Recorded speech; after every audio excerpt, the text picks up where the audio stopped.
welcome back to Where Do We Go From Here? I'm your host, Kimon Kotos, and we're here at the home of Barbara and Norm Spring, and we're here in beautiful Grand Haven.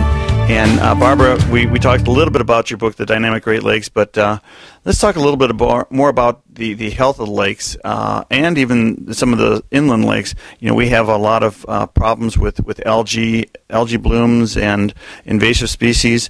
Can you tell us a little bit about what you've learned about that and how we need to be conscious of protecting the health of the lakes? Okay. I think the Great Lakes are healthier in some ways, but in some ways they are becoming invaded by species that arrive here unintentionally and have unforeseen consequences. Right now, there are over 180 creatures in the lakes that are not native. Some were planted on purpose, like the steelhead. We want those. We want the salmon, and it's one of the best fisheries in the world for salmon.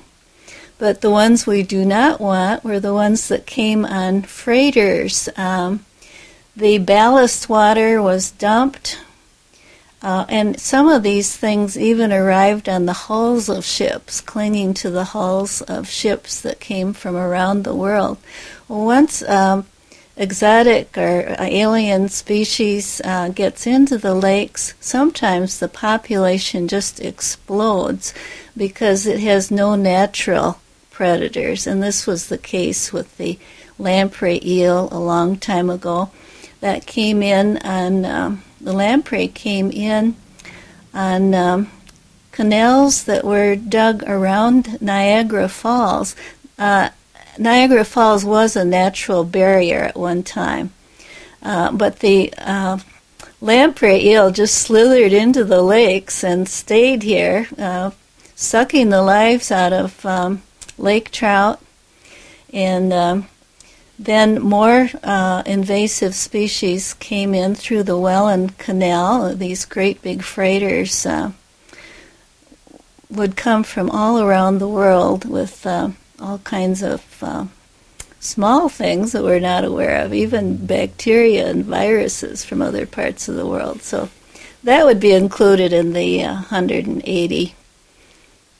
Well, and we also have had, a history of, besides the iron ore production, but, we're the automobile capital of the world, or had been, and let's face it, we've had a lot of pollution that have come into these lakes through the rivers.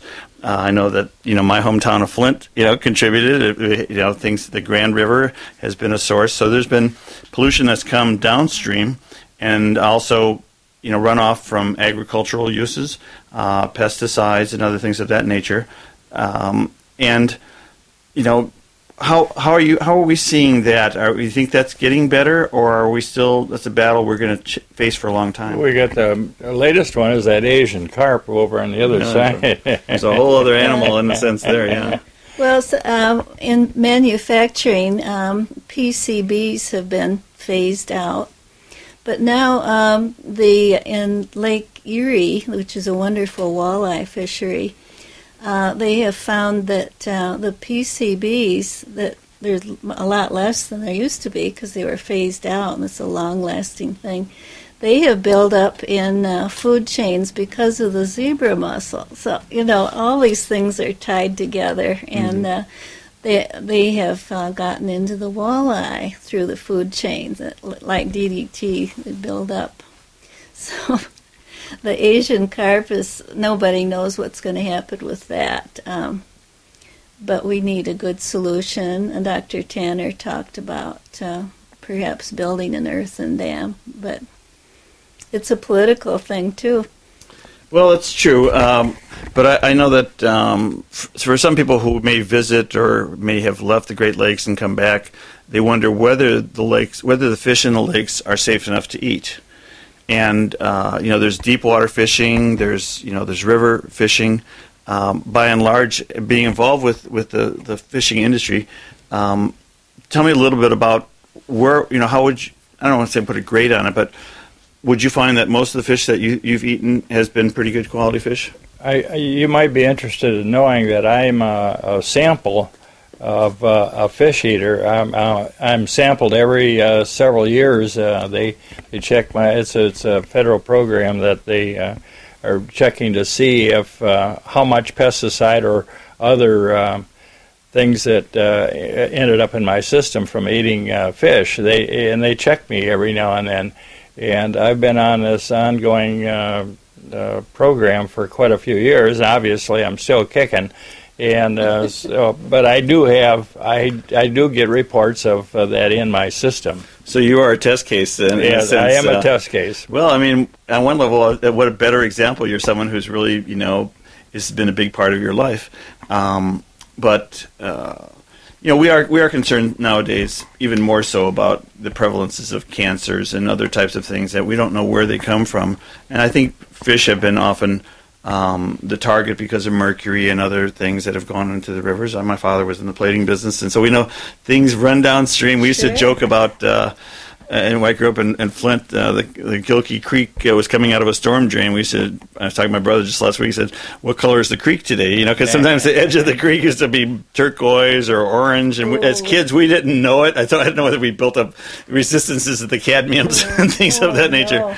But so kids want to play in rivers. It's only natural, especially, you can't go any more than 7 or 8 miles in Michigan, you find a body of water. But, like you said, you're around fishermen all the time, and they seem a pretty robust type of people. For the most part, they are. Or they wouldn't be getting out there early in the morning and late at nighttime and spending so many hours doing what they love to do. Well, one thing we haven't really talked about much, and I'm not sure whether it's so much about steelheaders, but it's ice fishing. It's not for the thin-skinned or the weak. But tell us a little bit about ice fishing and some of the kind of fish that people go ice fishing for, and what that experience is like. Has that something you've done? Oh yeah, I've ice fished, and I still do. But that's all on inland lakes. It's you can't ice fish on the Great Lakes because you just can't trust the ice when it does form, because it moves all the time. But the inland lakes, there's a walleye fishing, and there's bluegill fishing and perch fishing through the ice, and pike fishing, and they usually set tip-ups out, which is a stationary unit that they lower a minnow 4 feet down or so, and it has a flag that's bent down, and when a fish hits the bait and starts carrying it, trips the flag and it stands up, and consequently when the fishermen go run over there, and eventually, assuming that the pike is taking the minnow, they set the hook, and walleyes do that too. And occasionally, a big calico or speckled bass, the larger ones will take a minnow also, and occasionally they get those. But there's other kinds of fish like the perch and the bluegill, and that's very popular in the state of Michigan. And the word gets around where they're hitting, and fishermen group together. Well, that makes sense. Barbara, you touched on a really important subject that people, I think, don't think about so much, but it's the spirit of the lakes. And, you write about it with your poetry, but isn't that something that is part of the whole history of the Great Lakes in Michigan, where not only the Native Americans, but people who've come here from the French to whatever, that they've written about, it's become part of the folklore of the Great Lakes? Yes, I went out west and I took a class from N. Scott Mamaday, a Kiowa Indian, and his writing was very much based on landscape. And I came back and I thought, this is it. This is my lakescape.